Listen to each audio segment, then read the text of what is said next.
દરેકના જીવનમાં શ્રદ્ધા હોવી ખૂબ જરૂરી છે, કારણ કે શ્રદ્ધા હોય તો જ માણસ કંઈક કરી શકે છે. વાત સાચી છે. પછી એ પોતાના કામમાં શ્રદ્ધા હોય, ઈશ્વરમાં પણ શ્રદ્ધા હોય, પણ આ શ્રદ્ધા અને અંધશ્રદ્ધા વચ્ચેની પાતળી ભેદરેખા છે. જ્યારે એનો ભેદ માણસ ભૂલી જાય છે ત્યારે અનર્થ થઈ જાય છે. ક્યારેક કોઈ ધુતારાની જાળમાં એ ફસાઈ જાય છે, તો ક્યારેક પોતાનું જ પોતાના હાથે અહિત કરી બેસે છે. અને આવા ધુતારાઓ તમને ચોરે ને ચોટે મળી જશે, અને એની જ સાબિતી છેલ્લા કેટલાય દિવસોથી ગુજરાતમાં મળી છે. જે દ્રશ્યો મારે તમને બતાવવા છે, એ દ્રશ્યો તમે જોશો તો ચોંકી જશો કે આટલું બધું આ ભ્રમજાળ ફેલાવાનું અહીંયા ચાલી રહ્યું છે ગુજરાતની અંદર. મુકેશ ભુવો, નવલસિંહ ચાવડા, સિરિયલ કિલર, 12 લોકોની સાયનાઇડ પીવડાવી હત્યા કરી નાખી. પોતાની સગી કાકી, દાદી અને માની હત્યા કરી નાખી હતી. વાઘજી સુધાર દાણા જોતો હતો અને લોકોને ભરમાવતો હતો. એની સાથે હકા દેવા સોનિયા પડદરીમાંથી એ ઝડપાયો હતો. ધનાજી ઓડ, આ બધા જ એ લોકો છે કે જે ભ્રમજાળ ફેલાવી અને લોકોને ગેરમાર્ગે દોરે છે અને માત્ર ને માત્ર અંધશ્રદ્ધાની જાળમાં ફસાવી પોતાના ગજવા ભરે છે, અથવા તો પોતાના એ હવસના ખેલને સંતોષવા માટેનો એક કારસો રચે છે. ને એ બધા વચ્ચે સૌથી ચોંકાવનારી વાત તો એ આવી કે જ્યારે સિવિલ હોસ્પિટલમાં આઈસીયુ વોર્ડમાં જ્યાં દર્દીના સગાને પણ નથી જવા દેવામાં આવતા, ત્યાં એક ભૂવો પહોંચી ગયો અને દર્દી પર તેણે તાંત્રિક વિધિ કરી હતી. તાંત્રિક વિધિ કર્યા બાદ તેને સાજા કર્યાનો પણ દાવો કરવામાં આવ્યો હતો. વેન્ટિલેટર પર દર્દી હતું. મીડિયાને જ્યારે અંદર જવા દેવાની વાત આવે તો મીડિયાને પણ આઈસીયુની અંદર નથી જવા દેવામાં આવતું, પણ એ જ આઈસીયુમાં ભૂવો પહોંચી જાય છે. આ દર્દી વેન્ટિલેટર પર છે, એને તાંત્રિક વિધિ કરે છે અને તાંત્રિક વિધિ કર્યા પછી એ સાજો થયા ના પણ દાવા કરે છે. આ હદે અંધશ્રદ્ધા મેડિકલ સાયન્સની જ્યાં આગળ જરૂરિયાત છે, જ્યાં આગળ દવાઓથી ઇલાજ થાય છે, હોસ્પિટલની અંદર પણ ભૂવાઓ પહોંચી જાય ત્યારે હોસ્પિટલ તંત્ર માટે શું કહેવું, એક મોટો સવાલ છે. સોશિયલ મીડિયામાં એક વિડીયો વાયરલ થયો અને જેમાં એક ભૂવો સિવિલ હોસ્પિટલમાં પ્રવેશે છે અને વિધિ પણ કરે છે, આઈસીયુ રૂમ સુધી પહોંચે છે. તેનો વિડીયો પણ તેને બનાવવાની પરમિશન આપવામાં આવે છે. જ્યાં એશિયાની સૌથી મોટી સિવિલ હોસ્પિટલ કે જ્યાં સુરક્ષાની વાત કરવામાં આવે છે, જ્યાં બંદોબસ્તની વાત કરવામાં આવે છે, જ્યાં અન્ય કોઈ વ્યક્તિ જાય છે તો તેને એન્ટ્રી નથી આપવામાં આવતી, પરંતુ અહીંયા જ્યારે એક ભૂવાને જરૂર એન્ટ્રી આપવામાં આવી અને ત્યારે કોઈ સુરક્ષા વ્યવસ્થા તમામ કાગળ પર જોવા મળી. અને જો મીડિયાકર્મી જાય છે તો વારંવાર બાઉન્સરો સાથે માથાકૂટના દ્રશ્ય પણ જોવા મળ્યા છે. પરંતુ જે સડબે સલાખની જ્યાં વાતો કરવામાં આવી ત્યાં તમામ દાવાઓ પોકળ સાબિત થયા અને આ જ પ્રકારે અજાણ્યા વ્યક્તિઓને અંદર પ્રવેશ પણ આપવામાં આવે છે. જ્યાં બ્લેક મેજિક પર રોક લગાવવા માટેની સરકાર ભલે દાવા કરતી, પરંતુ એશિયાની સૌથી મોટી સિવિલ હોસ્પિટલ અને તેના આઈસીયુમાં વિધિ કરતો વિડીયો ભુવાનો સોશિયલ મીડિયામાં વાયરલ થાય છે. ત્યારે સત્તાધીશો પણ આ બાબતને લઈને મૌન સેવી રહ્યા છે. કેમેરામેન મનીષ વાણિયા સાથે દિવ્યા ચૌહાણ, સંદેશ ન્યૂઝ, અમદાવાદ.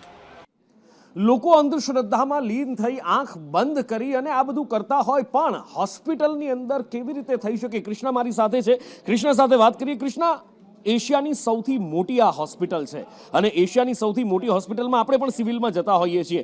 બાઉન્સરોનો ખડકલો હોય છે.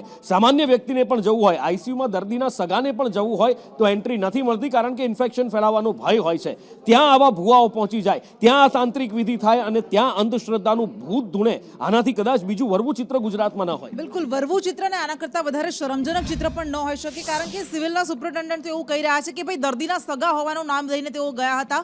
પરંતુ સૌથી મોટો સવાલ એ થાય કે જેમ હમણાં આપે કહ્યું કે એશિયાની આ સૌથી મોટી હોસ્પિટલ છે અને હજારો લાખો લોકો સારવાર લેતા હોય છે આ હોસ્પિટલમાં. એ સામાન્ય રીતે એ ગરીબ અથવા તો મધ્યમ વર્ગીય દર્દી હોય છે જે આ સરકારી હોસ્પિટલમાં જતા હોય છે અને એના માટે સુરક્ષા વ્યવસ્થા પણ ગોઠવવામાં આવી છે કે કોઈ પણ વ્યક્તિ ન જાય. તો પછી આવી રીતે કોઈ ભૂવો કે જે જાય છે અને એની પાછળ એ વિડીયો પણ બનાવે છે. આ એવો ભૂવો છે જે પંકાયેલો છે, કારણ કે પહેલી વખત નથી કે એણે કોઈ હોસ્પિટલમાં આઈસીયુમાં જઈને સારવાર કરી હોય. આ પહેલાં પણ એક વૃદ્ધાનો આવી જ રીતે એણે હોસ્પિટલમાં જઈને સારવાર કરતો વિડીયો બનાવ્યો હતો અને એ પણ હવે સામે આવી રહ્યો છે. અને એને શોખ હતો કે આવા વિડીયોઝ બનાવીને સોશિયલ મીડિયામાં મૂકવું. એને નેગેટિવલી નથી જોતો, એને તો એવું લાગે છે કે આવા વિડીયો બનાવવાથી એના ફોલોઅર્સ હજુ વધારે વધશે અને એની આ અંધશ્રદ્ધાની દુકાન ચાલતી રહેશે. પણ આ ભૂત ભૂવાને વળગાડ આ બધું ગુજરાતમાં શા માટે ચાલી રહ્યું છે? છેલ્લા કેટલાક સમયની, માત્ર બહુ દૂર નથી જવું, પણ 10-15 દિવસની જ આપણે વાત કરીએ તો એવા 4 થી 5 ભૂવાની અલગ અલગ ઘટનાઓ સામે આવી ચૂકી છે. એ નવલસિંહ ચાવડાની આપણને ખબર છે કે જેણે 12 લોકોના જીવ લઈ લીધા હતા અને તેમ છતાં લોકો અંધશ્રદ્ધામાં ગરકાવ થતા જાય છે. થોડા સમય પહેલા આપણે જોયું હતું કે મહિલા કે જેને પોતે પ્રેગ્નન્ટ છે એવું કહીને ભુવાએ કેટલાય સમય સુધી એને અંધારામાં રાખી અને પછી સામે આવ્યું હતું કે એવું કંઈ હતું જ નહીં. એટલે આ બધા ભુવા બનાસકાંઠાનો એ ભુવો જે કહે છે કે ભાઈ તમારે જે પણ કરવું એ કરો, પણ હું તો ધૂણવાના જ છું.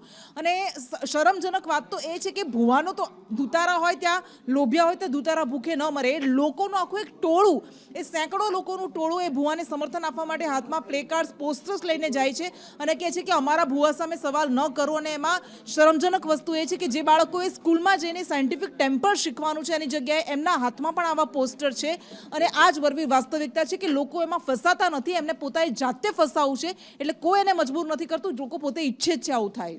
એટલે લોકો અંધશ્રદ્ધાની અંદર લીન છે. અંધશ્રદ્ધાનું નિવારણ લાવવું જરૂરી છે અને સરકાર દ્વારા પણ પ્રયત્નો કરવામાં આવે, પણ સરકારને ક્યાં સુધી દોષ આપવો? કારણ કે આ વ્યક્તિની પોતાની જાગૃતિ હોય અને એમાં પણ જ્યારે આ ભુવાની વાત કરવામાં આવે, સંદેશ ન્યૂઝ એના ઘરે પહોંચ્યું અને ત્યાં ચોંકાવનારો ખુલાસો થયો કે મંદિરની ઉપર રહે છે અને રોજ એટલે કે દર રવિવારે અઠવાડિયામાં એકવાર એ પોતે દરબાર પણ ભરે છે અને ત્યાં લોકોની સમસ્યાનું સમાધાન લાવતો હોવાનું પણ કહેવાય છે. એટલે સવાલ ઘણા બધા છે, પણ સવાલ લોકોની માનસિકતા પર પણ છે ને એની સાથે સાથે હોસ્પિટલની અંદર થતા આવા ખેલ ઉપર જ્યારે સામે આવે ત્યારે હોસ્પિટલના તંત્ર ઉપર પણ સવાલ ઊભા થાય છે.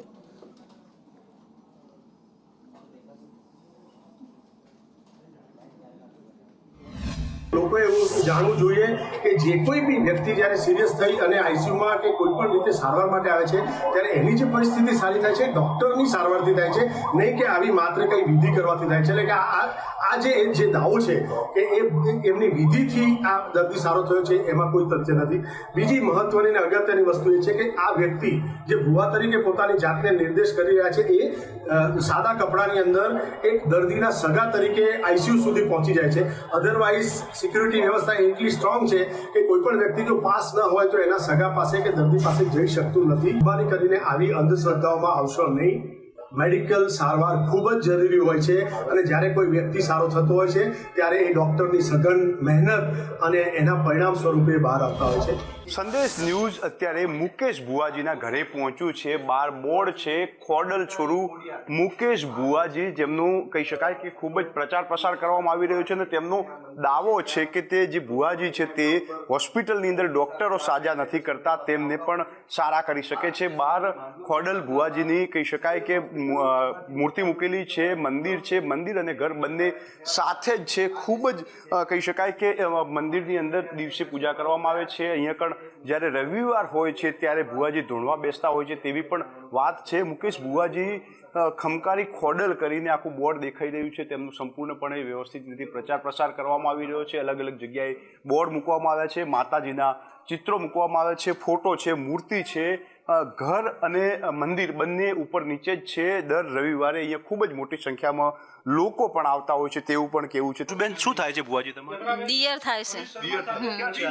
એ નોકરી પર છે, આજે ઘરે નથી. ક્યારે પાઠ ક્યારે કરતા હોય છે? એ તો રવિવારે જ આવે સાહેબ, બીજું કઈ નહીં. હા બેન, એક વિડીયો આવ્યો છે, તમે જોયો હશે કે હોસ્પિટલમાં ડોક્ટર સાજા નથી કરતા, તેમને ભુવાજી કરે, વાત સાચી છે? હવે સાહેબ એમ તો મેં જોયો નથી વિડીયો, કેમ કે આપણી જોડે ફોન બોન રાખતા નથી. મેં જો બધાને જોડે સાંભળ્યું છે ખરા.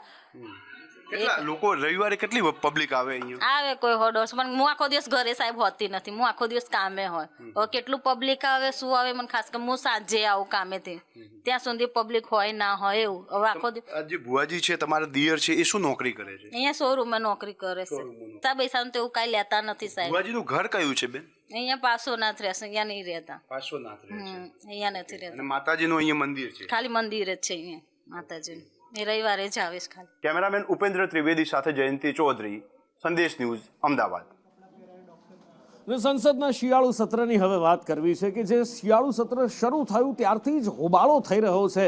લગભગ જે કામ છે બધા જ ખોરવાતા જઈ રહ્યા છે. એક પછી એક મુદ્દો સામે આવતો રહે છે. ક્યારેક જ્યોર્જ સોરોસનો મુદ્દો આવે, ક્યારેક અદાણીનો મુદ્દો આવે, ક્યારેક કોઈ મુદ્દો નીકળે અને કામગીરી ખોરવાતી રહે છે. આ બધા વચ્ચે one nation one election bill pass થયું લોકસભાની અંદર, એ બહુમતથી પસાર થયું છે, રાજ્યસભામાં જવાનું છે, પણ આ બધા વચ્ચે બંધારણ પર ચર્ચા થઈ રહી છે. અને એ દરમિયાન ગૃહમંત્રી અમિત શાહ દ્વારા કેટલાક એવા શબ્દો કહેવામાં આવ્યા કે જેને લઈને હોબાળો થયો છે, વિવાદ વકર્યો છે. અને વિપક્ષના નેતા મલ્લિકાર્જુન ખડગે તો ત્યાં સુધી કહ્યું છે કે ગૃહમંત્રી રાજીનામું આપે. मान्यवर, अभी एक फैशन होगा अभी एक फैशन होगा है आम्बेडकर आम्बेडकर आम्बेडकर आम्बेडकर आम्बेडकर आम्बेडकर. इतना नाम अगर भगवान का लेते तो 7 जन्मों तक स्वर्ग मिल जाता। अच्छी बात है ना? सुनिए तो, जो बाबा साहब का अपमान शाह ने किया है वो गलत है, इसीलिए आई डिमांड हिज रेसिग्नेशन। जो अपमान संविधान का करता है, बाबा साहब अंबेडकर का नाम लेकर, अगर उनकी नाम अगर तुम बार बार लेते रहेंगे, इतना ही नाम अगर आप भगवान का लिए तो आप 7 बार हेवन जा सकते थे, यानी स्वर्ग जा सकते थे। ये कहना, ये बात कहकर बाबा साहब का अपमान किया। नहीं, बयान आप पूरा बयान सुनिए ना। अशोभनीय अश्लील किस्म का बयान है कि जितना तुम अंबेडकर करते हो उतना भगवान का नाम लिया होता तो स्वर्ग मिल जाता। नहीं चाहिए स्वर्ग भाई। इस धरती को स्वर्ग बनाएंगे, समता मूलक समाज की स्थापना हो, ये अंबेडकर साहब की सोच थी। लेकिन उस सोच से मीलों दूर है।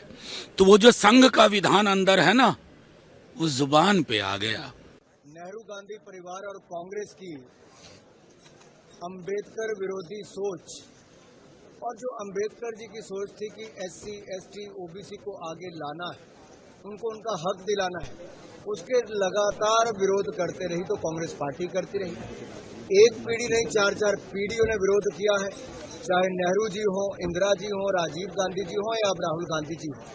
और राहुल गांधी जी ने तो अमेरिका में जाके यहाँ तक बयान दे दिया कि कैसे आरक्षण को खत्म करने की सोच है। संविधान पर हो रही चर्चा के दौरान कल जब राज्यसभा में केंद्रीय गृह मंत्री आदरणीय अमित शाह जी जब जवाब दे रहे थे तो उस वक्त सदन में मैं खुद भी वहां पर मौजूद था। कांग्रेस आज जिस तरीके से बाबा साहेब के सम्मान को लेकर चिंता जता रही है, ये वही कांग्रेस है जिन्होंने बाबा साहेब के रहते हुए उनके जीते जी कभी उन्हें सम्मान देना जरूरी नहीं समझा। उन्होंने बाबा साहेब को चुनाव हरवाने का काम किया। ये पहले ही कह रहे थे कि कॉन्स्टिट्यूशन को हम चेंज करेंगे, ये इसके खिलाफ है, अंबेडकर जी के खिलाफ है, उनकी विचारधारा के खिलाफ है। इनका पूरा का पूरा काम अंबेडकर जी ने जो किया और जो कॉन्स्टिट्यूशन है उसको खत्म करने का है। વિશે મોટા નેતા બનવા માટે કરવામાં આવતા કારસાની, ગોરખ ધંધાની, છેતરપિંડીની, જી હા, કદાચ તમને એમ લાગે કે શું વાત કરે છે નુપુર, પણ આ હકીકત છે। અને આ કરનાર ભારતીય જનતા પાર્ટીના નેતા છે ને, એક નહીં સાહેબ, બે શહેરના નેતા છે।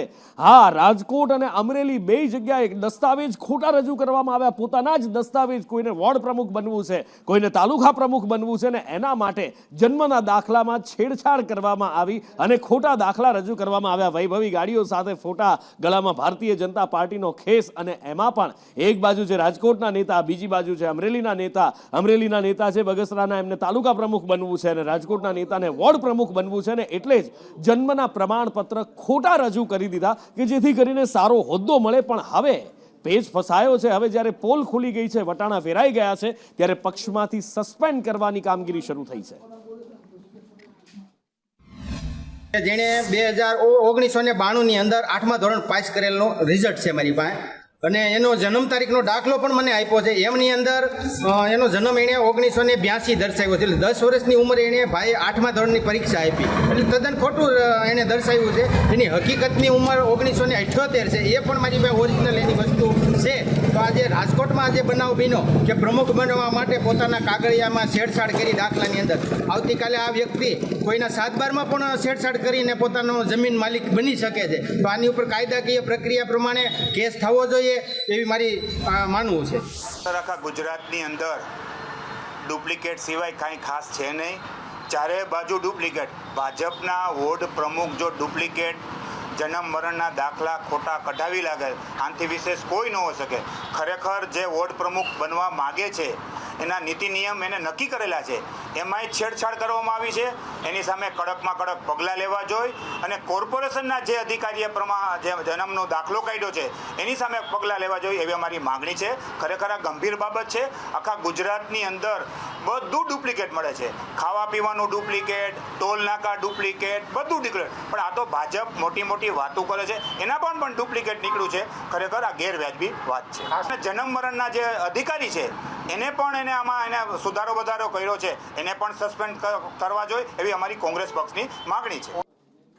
અને હવે વાત કરવી છે એક એવી ક્રાઇમની સ્ટોરી જે ભલભલાને વિચારતા કરી દે, કારણ કે હત્યા થઈ છે લંડનમાં અને એનો આરોપી, એ હત્યાનો આરોપી જેલમાં સજા ભોગવવા જઈ રહ્યો છે સુરતમાં. કેવી રીતે શક્ય બને? મંગેતરની હત્યા કરી હતી, પણ એ હત્યા લંડનમાં વર્ષ 2020માં કરી હતી અને હવે સુરતની જેલમાં જેલવાસ ભોગવવાનો, એની સજા ભોગવવાનો વારો આવ્યો છે. આ કેવી રીતે, શું છે આખી સ્ટોરી, ટ્વિસ્ટ એન્ડ ટર્ન્સ એની અંદર જાણીએ આઝમ પાસેથી. આઝમ, મનીષ પાસેથી જાણીએ. મનીષ, જી બિલકુલ નુપુર, વાત કરીએ તો સૌપ્રથમ 2020ની અંદર આ જે મંગેતર છે તેની હત્યા જીતુ સોરઠે છે તે કરી નાખી હતી. હત્યાનું કારણ હતું કે જે પહેલા લગ્નની વાત થઈ હતી, ત્યારબાદ તેઓ યુકે ચાલ્યા ગયા હતા ભારતથી, પરંતુ જે ભાવિની છે મૃતક તેને લગ્નથી ઇનકાર કરી દીધો હતો. ત્યારે આવેશમાં આવીને જીતુ સોરઠે તેને ચપ્પુના ઘા ઝીકી બેરહમીપૂર્વક તેની હત્યા કરી નાખી હતી. ત્યારબાદ તેને પોલીસને ફોન કરી અને યુકેની જે પોલીસ છે ત્યાં સરેન્ડર કરી નાખ્યું હતું. ત્યારબાદ પોલીસે આવીને ધરપકડ કરી હતી અને આ 2020માં એનો કેસ ચાલ્યો હતો અને તેને સજા ફટકારવામાં આવી હતી. આજીવન કેદ એટલે 28 વર્ષની સજા ફટકારવામાં આવી હતી.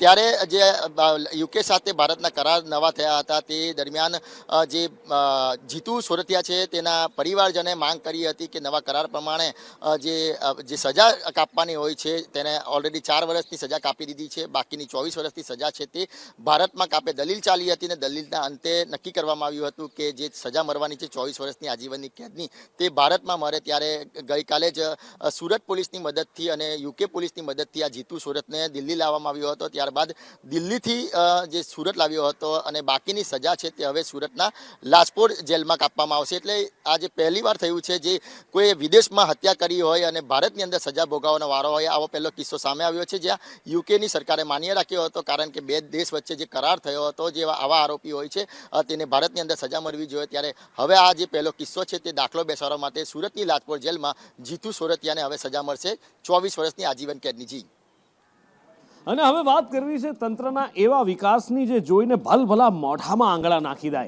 જ્યારે પુલ બને તો પુલના બંને છેડે શું હોય? સ્વાભાવિક રીતે તમે કહેશો કે રોડ જ હોય ને બીજું શું હોય, પણ ના, અમદાવાદમાં એક પુલ એવો છે કે જેના એક છેડે તો રોડ છે, પણ જો બીજા છેડે તમે ઉતરો તો સીધું તમારું વાહન દિવાલ સાથે ભટકાય. ના વિશ્વાસ આવતો હોય તો આ બ્રિજ જોઈ લો, દેખાય છે ને સામેના છેડે સીધી કોઈની પ્રાઇવેટ પ્રોપર્ટી આવે છે, દિવાલ આવે છે, ઘુમાશીલજ બ્રિજ છે. મજાની વાત અહીંયા એ છે કે આ બ્રિજ 2 ભાગમાં વહેંચાયેલો છે. એટલે બ્રિજ આમ તો 2 ભાગમાં જ વહેંચાયેલા હોય કે એક બાજુથી ચડવાનું એક બાજુથી ઉતરવાનું, પણ અડધો બ્રિજ ઔડાની અંદરમાં આવે છે ને અડધો બ્રિજ અમદાવાદ મ્યુનિસિપલ કોર્પોરેશનની અંદરમાં આવે છે. હવે આ તમે જુઓ કે કેટલું જબરજસ્ત આ એન્જિનિયરિંગનો નમૂનો છે, અથવા તો એમ કહો કે આગોતરું પ્લાનિંગ તંત્ર દ્વારા કરવામાં આવ્યું છે કે હજી જમીનો સંપાદિત કરી નથી, રસ્તો નથી બનાવ્યો, પણ શું છે કે લોકોને તકલીફ ના પડે ને એટલા માટે અમે બ્રિજ પહેલા બનાવી દીધો છે. પરંતુ અમદાવાદમાં એક આશાસ્પદ બ્રિજ અત્યારે ચર્ચામાં આવ્યો છે. અમદાવાદની અંદર એએમસી અને ઓડા દ્વારા બનાવવામાં આવેલો આશાસ્પદ એક પ્રોજેક્ટ છે જેની અંદર આ બ્રિજ બનાવવામાં આવ્યો છે. બ્રિજ 2017-18માં મંજૂર થયો હતો. ઘુમાશીલજ વચ્ચેનો આ બ્રિજ મંજૂર થયો હતો અને તેમાં અક્કલનું પ્રદર્શન કરવામાં આવ્યું છે. 80 કરોડના ખર્ચે બનાવવામાં આવેલા આ બ્રિજનો છેડો જ્યાં પૂરો થાય છે ત્યાં રોડ નહીં પરંતુ દિવાલ છે, એટલે કે સામેના ભાગે રોડ હોવો જોઈએ તેના બદલે દિવાલ છે. રેલવે ફાટક મુક્ત ગુજરાત બનાવવાની એક બાજુ વાતો થાય છે અને નિયમ મુજબ ડીએફસીસી દ્વારા બ્રિજનું કહી શકાય કે સ્થળ પરીક્ષણ કરાયું હતું અને બ્રિજ માટે જગ્યા પણ નક્કી કરવામાં આવી હતી. બ્રિજની રચના સમયે જ શીલજ ઓડામાં સમાવેશ થતું હતું, ઘુમા ઓડામાં સમાવેશ થતું હતું, પરંતુ મહત્વનું છે કે સીમાંકન બાદ શીલજ તરફનો હિસ્સો એએમસીના ભાગમાં અને ઘુમા તરફનો હિસ્સો ઓડાના ભાગમાં વેચવામાં આવ્યો છે. બ્રિજ 90% બનીને તૈયાર થઈ ચૂક્યો છે. સરકારને ડ્રાફ્ટ ટીપી હજી ન મોકલાઈ હોવાની સ્થિતિ હોવાના લઈને બાજુ જે સામેના ભાગે રસ્તો ખોલવો જોઈએ તે રસ્તો ખુલ્યો નથી. કેમેરામેન ઉપેન્દ્ર સાથે જયંતિ ચૌધરી, સંદેશ ન્યૂઝ, અમદાવાદ. એટલે તંત્રની આવડતનો જબરજસ્ત નમૂનો કહેવાય કે એક બાજુનો છેડો એ સીધો દિવાલમાં જઈને ભટકાય. હજી તો જમીન સંપાદિત કરવાની છે, એ જમીન સંપાદિત કરી નથી અને ત્યાં આ બ્રિજ બનાવી દેવામાં આવ્યો છે. કેટલી અદ્ભુત, અને આવું તો ઘણું બધું જોવા મળે છે. અને જ્યારે પણ કોઈ પણ બ્રિજ ઉપર તમે જાઓ તો એ બ્રિજના જે જોઈન્ટ્સ હોય છે એની અંદર પણ જે ગાડીઓ કૂદતી હોય છે, જે તકલીફ થતી હોય છે, એ પણ હંમેશાથી લોકો જોતા આવ્યા છે, અનુભવતા આવ્યા છે. કદાચ આ જ આપણા તંત્રની આવડત છે, આ જ આપણા તંત્રની પાહોશી છે અને એના જ કારણે આપણે આ રીતનું વિકાસ ભોગવતા આવ્યા છીએ અને આ વિકાસ હવે આગળ જઈને ક્યાં અટકશે એ કદાચ ખબર નથી, પણ આવનાર સમયની અંદર આશા રાખીએ કે વ્યવસ્થિત વિકાસ જોવા મળે. ખેર, આગળ વાત કરવી છે ખેડૂતોની હાડમારીની, કારણ કે એક તરફ સરકાર કહી રહી છે ખાતરની કોઈ અછત નથી, બીજી બાજુ ખેડૂતો કહી રહ્યા છે કે ખાતર મળતું નથી. એ બધા વચ્ચે ગઈકાલે દિલીપ સંઘાણીએ સ્વીકાર કર્યો કે હા, ચાઇનાથી ખાતર આવતું બંધ થઈ ગયું છે અને એના માટે આ તકલીફ પડી રહી છે. દેશમાં ખાતરનું ઉત્પાદન વધારવાની એમણે વાત કરી, પણ એ ક્યારે વધશે એ તો રામ જાણે. પણ એ બધા વચ્ચે ખેડૂતો હેરાન પરેશાન થઈ રહ્યા છે.